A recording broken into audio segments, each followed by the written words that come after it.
Welcome to Declassify Malaysia.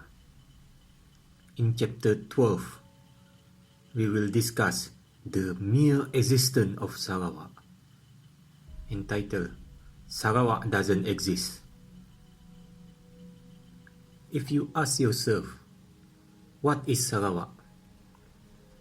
Can you really answer the question? Ask your friend, ask your family, ask your YB, what is Sarawak? Can they help you to answer this simple question? Or can they answer it themselves? To answer this simple question, we must look at no other than the law of Sarawak. Specifically, Interpretation Ordinance 2005. Why we are referring to Interpretation Ordinance 2005?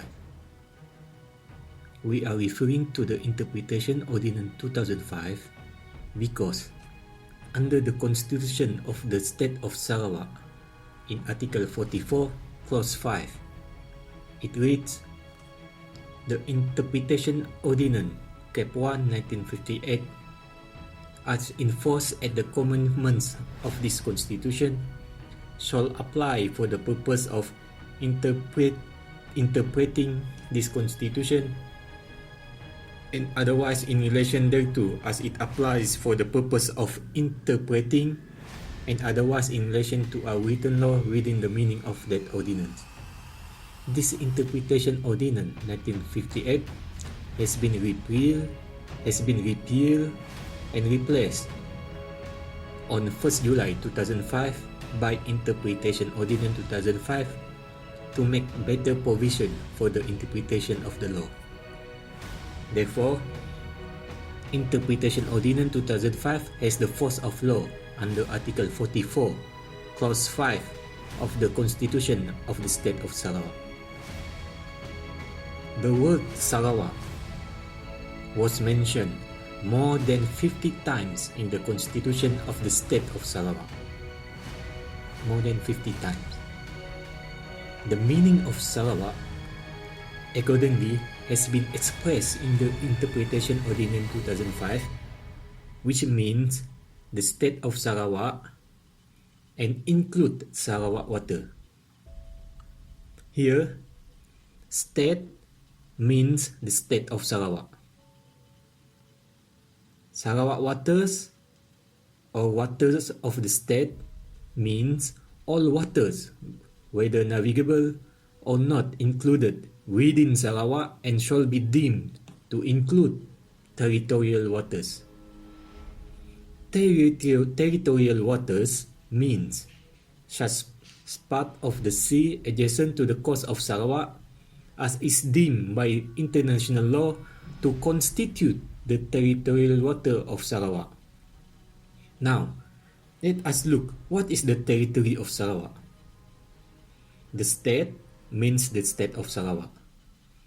Territory of the state means all area within the boundaries of the state which comprise the territory of Sarawak immediately before Malaysia Day and includes by virtue of Sarawak Alteration of Boundaries Order in Council 1954. The continental shelf bearing the seabed and its subsoil, which lies beneath the high sea contiguous to the territorial waters of Sarawak. The ownership of continental shelf was clarified by the answer given by the British Secretary of State, Mr. Ian MacLeod, in the House of Commons on 10 May 1960. The key information given is that Sarawak Alteration of Boundaries Order in Council 1954 extends the boundaries of Sarawak to include the adjacent continental shelf. This continental shelf of Sarawak was defined by UNCLOS to extend 350 miles from the baseline. This territory of Sarawak was further confirmed in Article 1, Clause 3 of the Federal Constitution itself, which read, "The territories of each of the states mentioned in Clause 2 are the territories comprised therein immediately before Malaysia Day." Sarawak Alteration of Boundaries Order in Council 1954, which defined the territory of Sarawak, was made before Malaysia Day. It was made in 1954, 9 years before Malaysia Day. Therefore, Article 1, Clause 3 of the Federal Constitution itself confirmed that the territory of Sarawak was defined by Sarawak Alteration of Boundaries Order in Council 1954. To make it easier to understand, let us look at the map of Sarawak. Is this Sarawak? A lot of people would think this landmass where we live is Sarawak. This is the geographical map of Sarawak. However, based on the Constitution of the State of Sarawak, Interpretation Ordinance 2005, and Federal Constitution, constitutionally, this is Sarawak, which include the territorial waters. This is Sarawak as defined in the Constitution of the State of Sarawak, as defined in the Interpretation Ordinance 2005, and defined in the Federal Constitution. This is Sarawak. This is Sarawak recognized by the law. Other than this, is not Sarawak.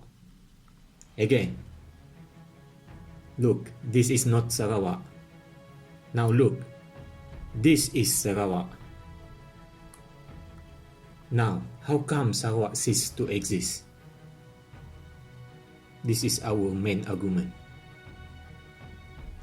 Sarawak ceased to exist due to Emergency and Essential Powers Ordinance Number 7, 1969. Now let's read. When we read Article 4, Clause 2 of EO Number 7, 1969, it states that for the purpose of the Continental Shelf Act 1966, the Petroleum Mining Act 1966, the National Land Court, and any written law relating to land in force in Sabah and Sarawak, any reference to territorial water therein shall, in relation to any territory, be construed as a reference to such part of the sea adjacent to the coast thereof, not exceeding 3 nautical miles measured from the low water mark. This means Sarawak continental shelf, Sarawak territorial water has been reduced to 3 nautical miles. Consequently, Sarawak has become more or less like this. Is this Sarawak? Is this Sarawak as defined in the Constitution of the State of Sarawak? Is this Sarawak as defined in the Interpretation Ordinance 2005 and Article 1, Clause 3 of Federal Constitution? Does any law recognize this kind of Sarawak? Which law define this is Sarawak? There is no law that define this is Sarawak. Sarawak under the law doesn't look like this. This is no more Sarawak. Sarawak as we know under the law consequently has ceased to exist. Then, emergency law was only lifted in 2013. That's mean for 44 years, from 1969 to 2013, Sarawak, which was recognized by the law, ceased to exist.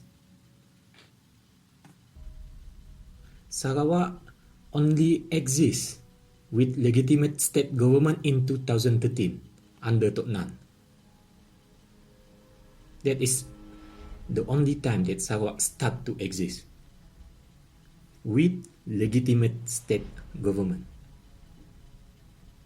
As the consequence of emergency law EO number 7, 1969, Sarawak has indeed ceased to exist for 44 years, from 1969 to 2013.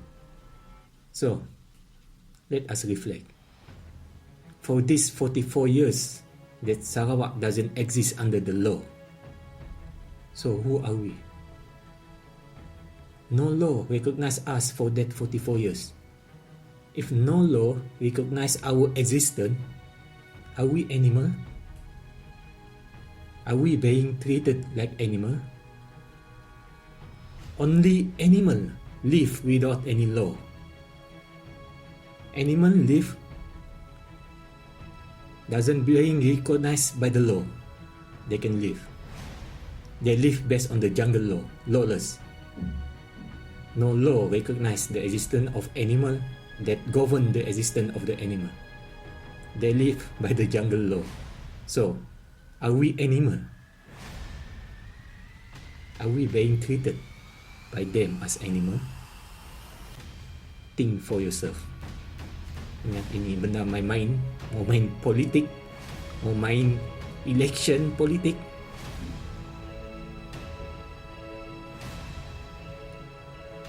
Thank you.